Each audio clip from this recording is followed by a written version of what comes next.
The rape trial of Dominique Pellico and 50 other men resumed in Avignon, France today. On Wednesday, the victim, Gisèle Pellico, gave her testimony in court, expressing deep humiliation over some defense lawyers' portrayal of her during the hearing. She criticized the defense for suggesting she was complicit in the abuse. In her words, "I have felt humiliated since stepping into this courtroom. I am being called an alcoholic and someone who becomes Mr. Pellico's accomplice when intoxicated. I was in a comatose state and the videos will prove this. I never, even for a single second, gave my consent to Mr. Pellico or those other men." Her 71-year-old ex-husband admitted to drugging her with sedatives, rendering her unconscious so that he and others could rape her. The act went on for nearly a decade. Judges are today cross-examining two defendants in both the presence of Dominique and Gisèle. Ms. Pellico insisted on the public trial in an attempt to expose her former husband and the men he's accused of inviting to rape her in a small village in southern France. The VOA's Lisa Bryant is in Paris for us. Lisa, great to see you. This is a trial never before seen. Gisèle is risking it all, showing real pictures that depict the horrors she's gone through. Apart from the women in the village where this all happened, how much support is she receiving from the rest of France? She's receiving a lot of support. Last Saturday, there were mass demonstrations with thousands of people who had gathered essentially to support her, not just women, but also men. And the broader sense is, that she's been incredibly brave in deciding to make this trial incredibly public, to be out there talking to the press. So generally, I think the public is definitely behind her. Yeah, and she was in court yesterday where those pictures, about 27 of them, were exhibited. I understand it didn't get quite the reaction she was hoping for. I mean, she said later she was being humiliated in court. So talk to us about that. What happened, with the exhibition of those pictures and, the reactions that she got? Right. These were 27 pictures that apparently had her in compromising positions and appeared to show that she was awake. She knew about this, she had asked for her daughter to leave the courtroom, presumably because she didn't want her to be hurt. And so she was angry about this because she said, look, the allegations were that she was drugged, was not aware of her actions. This is what she says. And at least some of these photos suggested that she was aware, and some of the defense, some of the guys who were among the defendants are saying, well, we never knew that that she was drugged, and we thought we were playing a sex game. And so I think that this was an attempt by the defense, of some of the defendants at least, to suggest that, she might have been aware and that it could have been a sex game. And she says she was absolutely not aware of any of this, and that in fact that this was trying to push the blame from the perpetrators, the alleged perpetrators of these sexual acts, to her as a defendant. So that's what happened there, and she was very angry about that. Yes, and one of the reasons why she wanted this trial to go public is so that the accused could be known by, the community, the society itself. Now, many of them apologized to her in court yesterday, but her husband, who admitted to being a rapist, has he shown any signs of remorse? Has he apologized to her? Yes, he has. I mean, he says, he said that he loved her, he still loves her, that she didn't deserve this, and that they had a wonderful marriage, which seemed to be the case, superficially, until he was arrested. However, he also says that the reason why he he has sexual perversions, as he suggested that was the case, was because he himself had been sexually abused as a child. So I think the sense was that he was trying to blame it at least according to her and members of her family. He was trying to blame this on his own, and certainly, women's rights activists. He was trying to blame this on his own problems, that he himself had a tortured childhood, etc. And at least for some of the activists, this just wasn't flying. It wasn't fine, but in a way, Lisa, he does have a point. I mean, when a child does go through something as traumatizing as that, it tends to repeat itself later on in adulthood. But let's talk about her daughter. And you talked about, her being asked to leave, that's of course by her mother, asked to leave the courtroom when those pictures were being displayed. We really haven't talked about how this trial or the knowledge of what happened to her mother is impacting on her.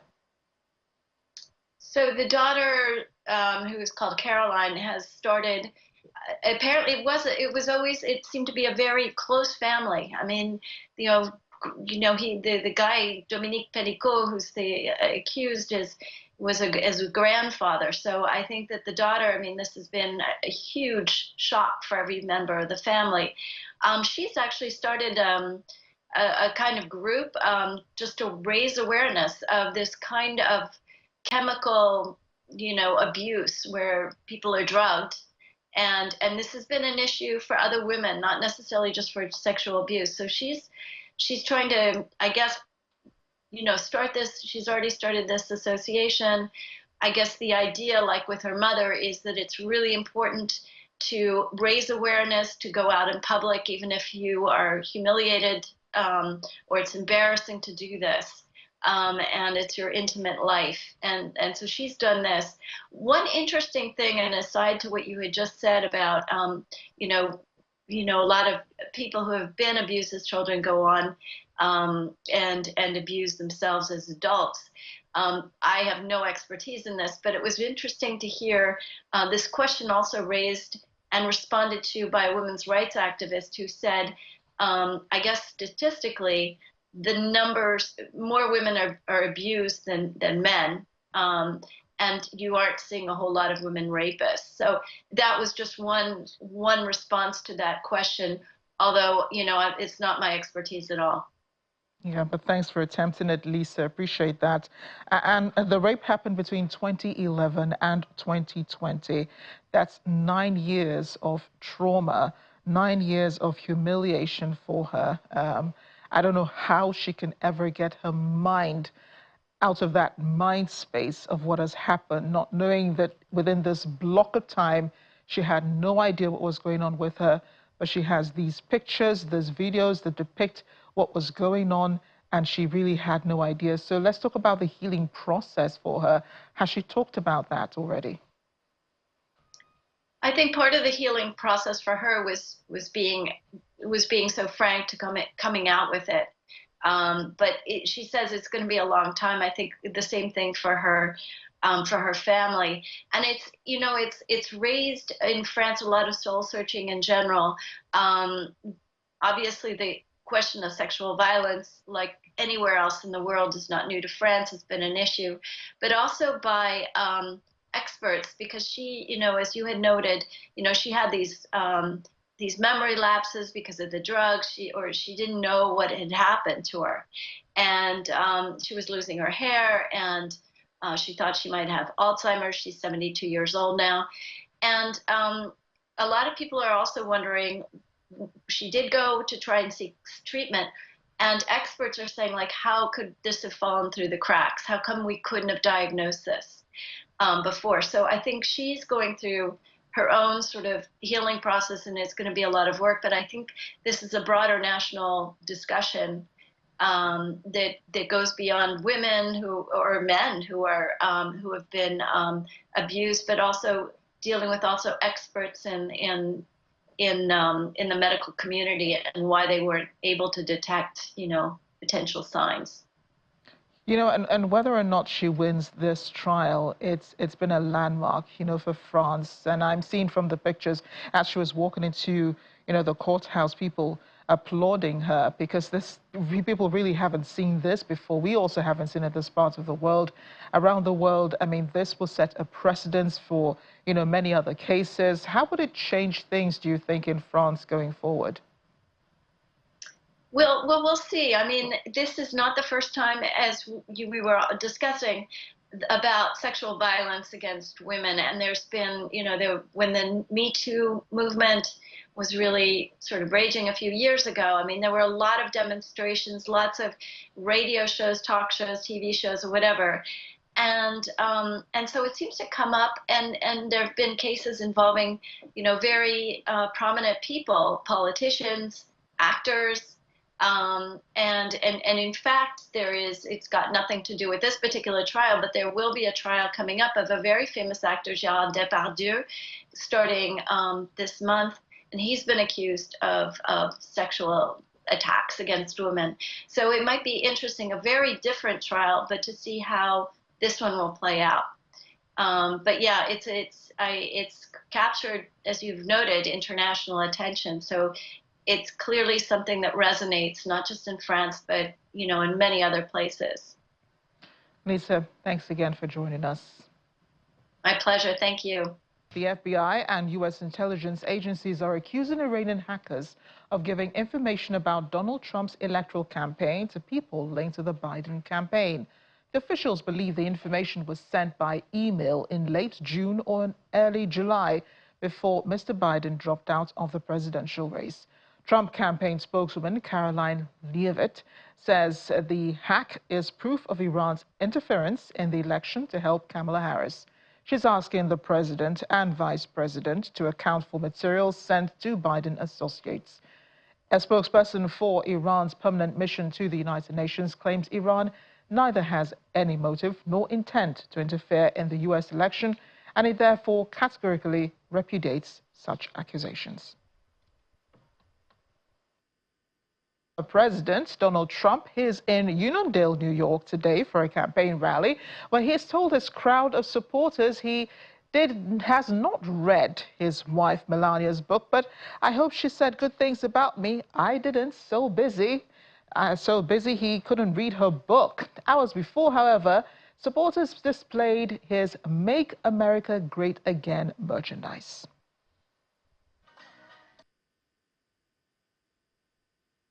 I'm here to support him as much as possible. I'm an Army veteran. This country is losing a battle, and I'm doing my best to support him 100%. Whatever I can do, you can count on me. I'll even take a bullet for him if I have to. I'm very excited. This is my 88th Trump rally, number 88. It'll be 88 times that I've seen President Trump speak live. And don't forget, 88 has got significance because that's a double infinity. And if you know, you know. Very excited. And why? Because I love America and love Trump. I am extremely excited, and I am praying as I'm standing here that God does the right thing and helps that man win, because our country is lost unless he does. Our America that I brought my children up is not going to be anymore if it keeps going the way it is, unfortunately. Open your eyes, America. Open your eyes.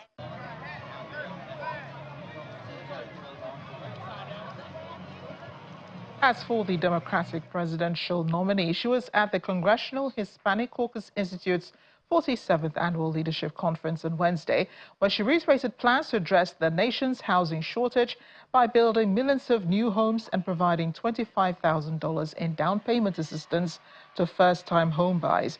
Kamala Harris emphasized the need to reform the immigration system and protect dreamers, while condemning former President Donald Trump and his extremist allies for their plans to carry out the largest deportations in American history. Harris took a jab at Trump, recalling his debate response when he mentioned having concepts of a plan concerning policy changes to the Affordable Care Act.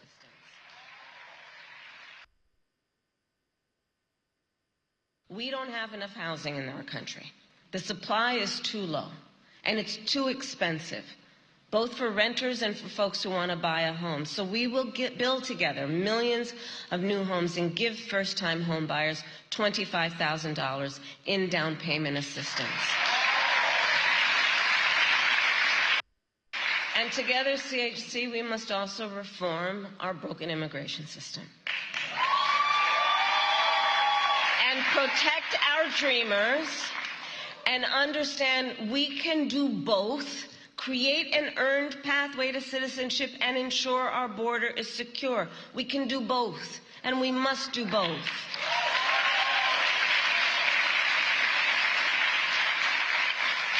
And while we fight to move our nation forward to a brighter future, Donald Trump and his extremist allies will keep trying to pull us backward.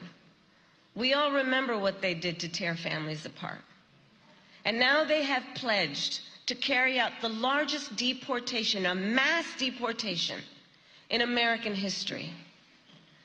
Imagine what that would look like and what that would be. How's that going to happen? Massive raids? Massive detention camps? What are they talking about? They would cut Social Security and Medicare. They intend to end the Affordable Care Act and threaten the health care of more than 5 million Latinos in our country.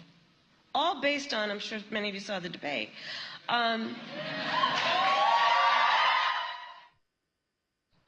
Japan has asked China to provide a detailed explanation and to take strong safety measures after a child died following a stabbing attack in the southern city of Shenzhen. Japanese Foreign Minister Yoho Kamikawa told reporters in Tokyo that Japanese officials had strongly requested that China take all possible measures to ensure the safety of their nationals following Wednesday's attack on the 10-year-old Japanese boy. He died in the early hours of today. Chinese authorities say the boy who died was a Japanese national born to a Japanese father and a Chinese mother, and he had been stabbed on his way to school at about 8 a.m. local time on Wednesday by a 44-year-old assailant surnamed Zhong. Jens Stoltenberg will be stepping down after 10 years as NATO Secretary General in October. He'll be replaced by former Dutch Prime Minister Mark Rutte. Stoltenberg, held his final NATO summit as chief on July 9th. Last year, NATO decided to extend the Secretary General's contract by a further year, opting to stick with an experienced leader as war rages on in the alliance's doorstep rather than try to agree on a successor. It's been rumored he may take over as chair of the Munich Security Conference when he finishes his term. A former Prime Minister of Norway, Stoltenberg, has been the Transatlantic Security Alliance's leader since 2014, and his tenure had already been extended 3 previous times. Climate scientist Eric Fisher says climate change amplified the intensity of the floods across Europe over the past several days, which is consistent with what they've been predicting since 1990 for a warmer planet due to the burning of coal and gas. The deluge has left a trail of destruction from Romania to Poland. The deaths, at least 23 people so far. They're considered to be the worst floods in Central Europe in the last 2 decades. And days away from the Summit of the Future and the opening of the 79th UN General Assembly, Secretary General Antonio Guterres has appealed to member states for a spirit of compromise and show the world what we can do when we work together. The UN chief emphasized the critical role of the Summit of the Future as it was born out of a cold, hard fact. International challenges are moving faster than our ability to solve them. He also stated that many of the challenges the world faces today were not on the radar 80 years ago when the multilateral institution was born. Meanwhile, Nigeria's President Bola Tinubu will not be attending the 79th United Nations General Assembly session in New York this year. The president has directed Vice President Kashim Shettima to lead the Nigerian delegation. This is contained in a statement issued by the Special Advisor to the President on Information and Strategy, Bayo Ononuga. The statement notes that President Tinubu, who returned to the country last Sunday after his trip to China and the United Kingdom, wants to focus on domestic issues and address some of the country's challenges, especially after the recent devastating flooding in Borno State. At UNGA 79, Vice President Shettima will deliver Nigeria's national statement to the General Assembly. He'll also attend important sideline events and hold bilateral meetings. The high-level general debates were the theme, leaving no one behind, acting together for the advancement of peace, sustainable development, and human dignity for present and future generations will run from Tuesday, September 24, through to Saturday, the 28th.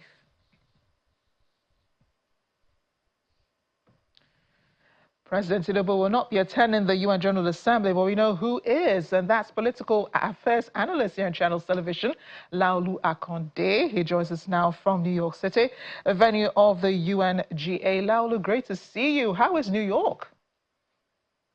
Well, very cool, but quite nice. Yeah, I'm sure the weather is perfect enough for the meetings next week.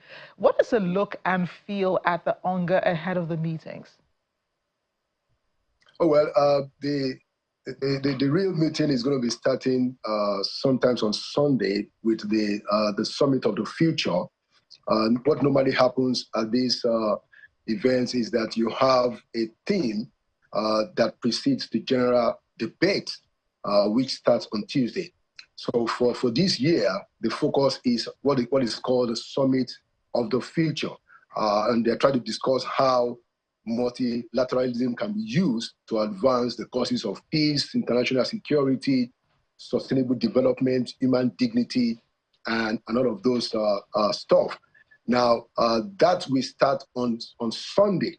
So between Sunday and Monday, you have leaders of delegations, presidents, prime ministers, kings, and others speaking on the Summit of the Future. And there are quite a number of interactive dialogues that will be part of that Summit of the Future.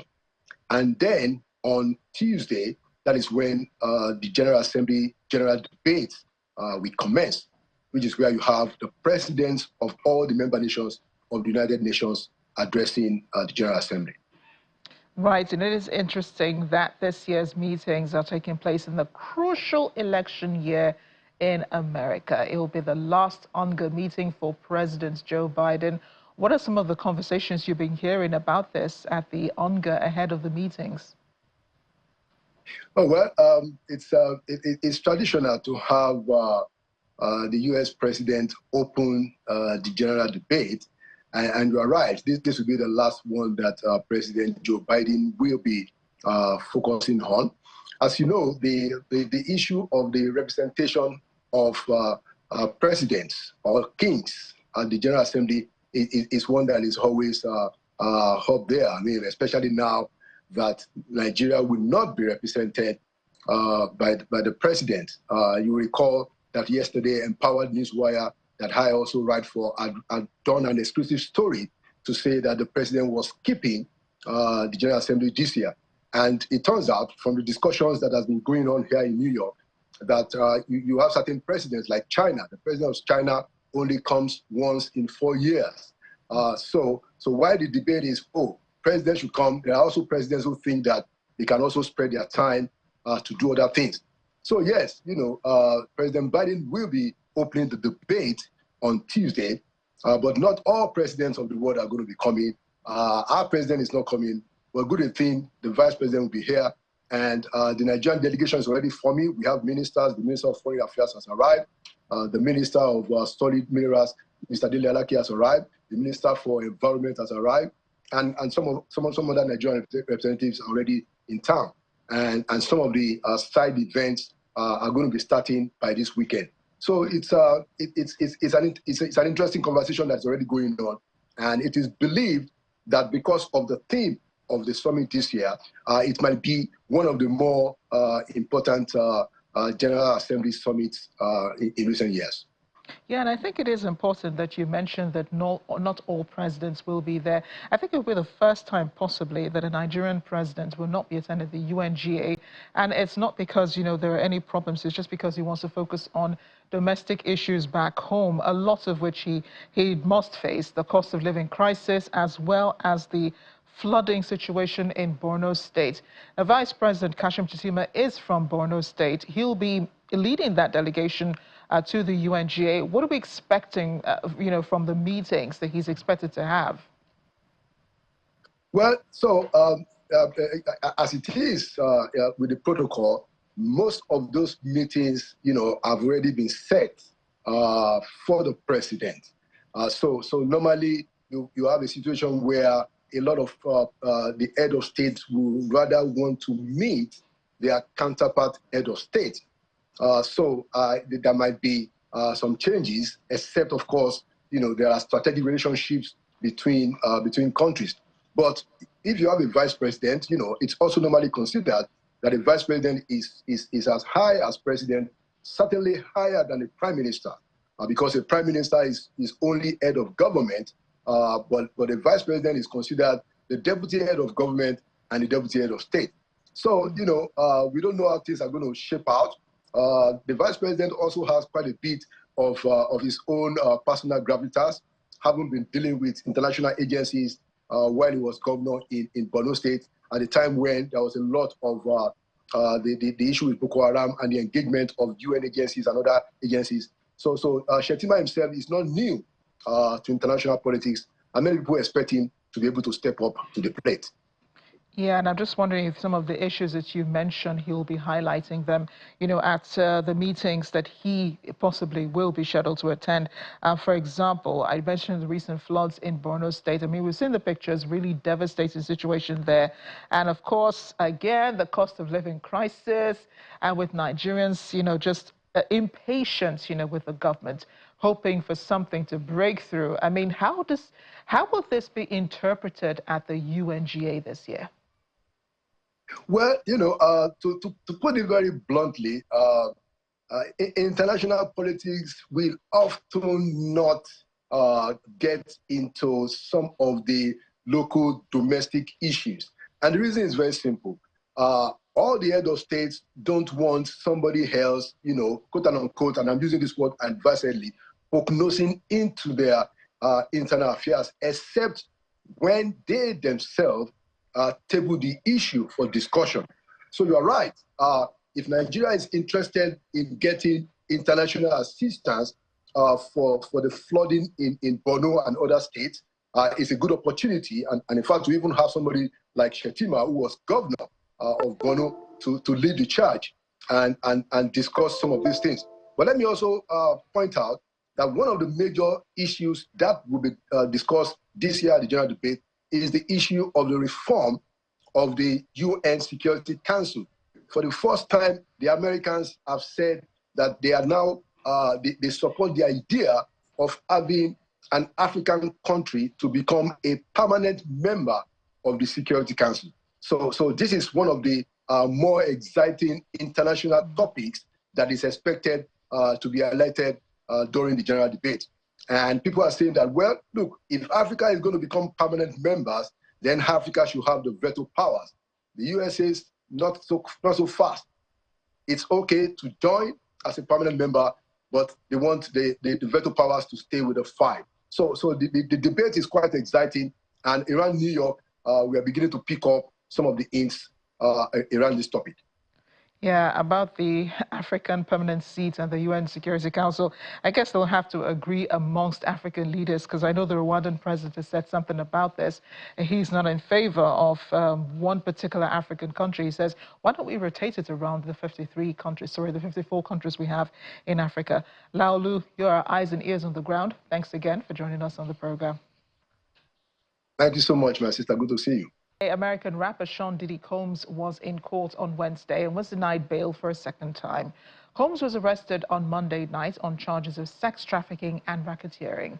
The 54-year-old pleaded not guilty in Manhattan Federal Court hours after a 14-page indictment was unsealed. He faces a sentence of up to life in prison and a minimum of 15 years if convicted.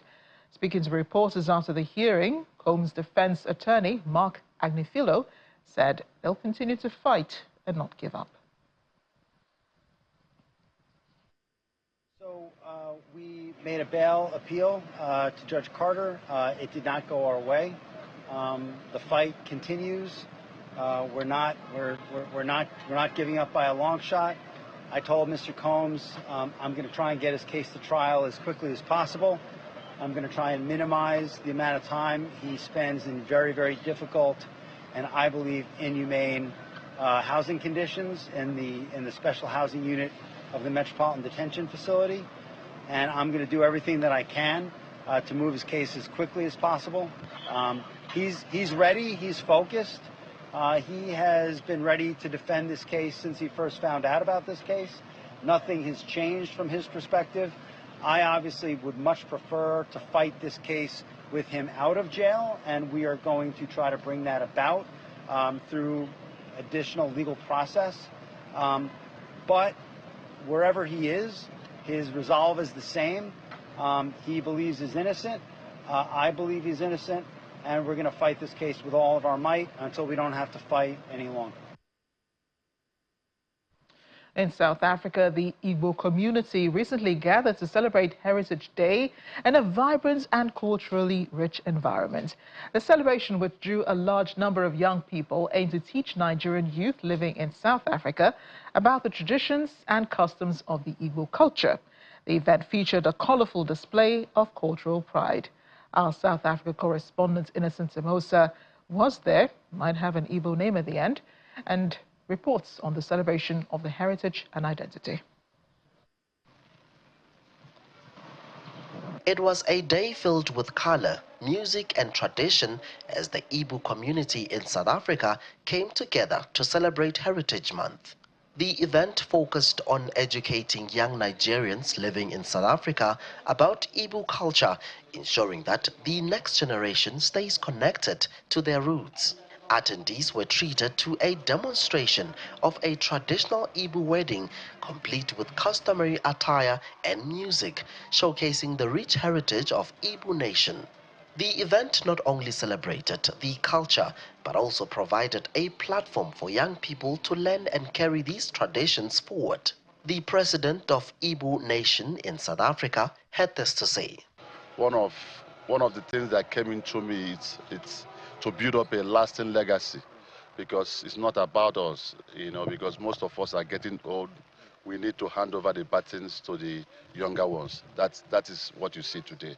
Organizers emphasized the importance of preserving cultural heritage, particularly for youth living away from home, to ensure that the customs and values of Igbo people continues to thrive. The purpose, literally, it has been lovely 3 months, and the purpose was to bring the Igbo youths together, to groom them. A lot of them don't know where they're from. They don't know, they just know that my father is a Nigerian, that's it. They don't even know where in Nigeria, they don't know which state, they don't even know how to get to Nigeria from here, If something happens to their father one day, they'll have nowhere to fall back to. Indeed, a celebration of Heritage Month in style. From Johannesburg, South Africa, Innocent Samos, Channels Television News. As we end the program today, show movie lovers gear up, as you may just surprisingly see the U.S. President Joe Biden in a blockbuster, or at least a box office movie, because the president jokingly asked actress Jessica Alba for a job. It all went down at the White House reception celebrating Hispanic Heritage Month. Let's take a look. And by the way, Jessica, thank you for the introduction. She's an actor, producer, advocate, author, and she knows how to build companies. Jessica, if I'm really good, maybe you can get me a job on the side. God love you. Well, we just might see him in Hollywood. Thanks for watching The World Today. I'm Amarachi Ubani.